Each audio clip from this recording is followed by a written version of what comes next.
CMR Exalogic മാസപ്പടി കേസിൽ പ്രതിപക്ഷ നേതാവ് പിണറായി വിജയന്റെ മകൾ വീണയുടെ സ്വത്തുക്കൾ കേന്ദ്രീകരിച്ച് അന്വേഷണത്തിന് ഇഡി. CMRL കമ്പനിയിൽ നിന്ന് വീണയ്ക്കും സ്ഥാപനമായ എക്സാലോജിക്കിനും ലഭിച്ച പണം എവിടെ നിക്ഷേപിച്ചുവെന്ന് കണ്ടെത്താൻ വിശദമായി ചോദ്യം ചെയ്യും. CMRൽ നിന്ന് ഉന്നത രാഷ്ട്രീയ നേതാക്കൾ പണം കൈപ്പറ്റിയെന്ന് വ്യക്തമാക്കുന്ന വിവരങ്ങളും ഇഡിയുടെ അന്വേഷണ പരിധിയിലുണ്ട്. മാസപ്പടി കേസിൽ അന്വേഷണം വേഗത്തിലാക്കുകയാണ് എൻഫോഴ്സ്മെന്റ് ഡയറക്ടറേറ്റ്. ഇന്നലെ നടത്തിയ റെയ്ഡിൽ വീണ ടിയുടെ മൊബൈൽ ഫോൺ ഉൾപ്പെടെ ഇഡി പിടിച്ചെടുത്തിരുന്നു.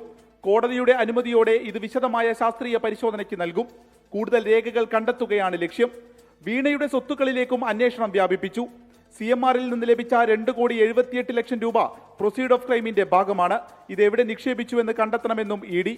പ്രാഥമിക മൊഴിയെടുപ്പിൽ വീണ പറഞ്ഞ കാര്യങ്ങളിൽ വ്യക്തത കുറവുണ്ട്. അതുകൊണ്ട് തന്നെ വിശദമായി ചോദ്യം ചെയ്യും. CMRൽ നിന്ന് ഉന്നതർക്ക് പണം നൽകിയെന്ന് നേരത്തെ കണ്ടെത്തിയിരുന്നു. പുറത്തുവന്ന ഡയറിയിലെ വിവരങ്ങൾ കേന്ദ്രീകരിച്ച് അന്വേഷണം നടത്തും.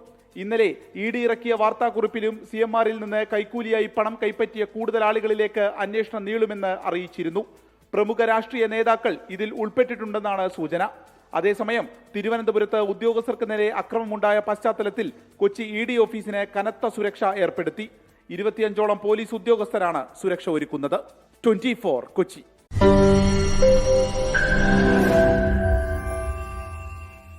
ലോകത്തെവിടെയായാലും ഏത് സമയത്തും 24 വാർത്തകളും ഓഗ്മെന്റഡ് റിയാലിറ്റി പാക്കേജുകളും എക്സ്പ്ലെയിനറുകളും വിശദമായി കാണാൻ ഞങ്ങളുടെ യൂട്യൂബ് ചാനൽ നിങ്ങൾക്ക് സബ്സ്ക്രൈബ് ചെയ്യാം.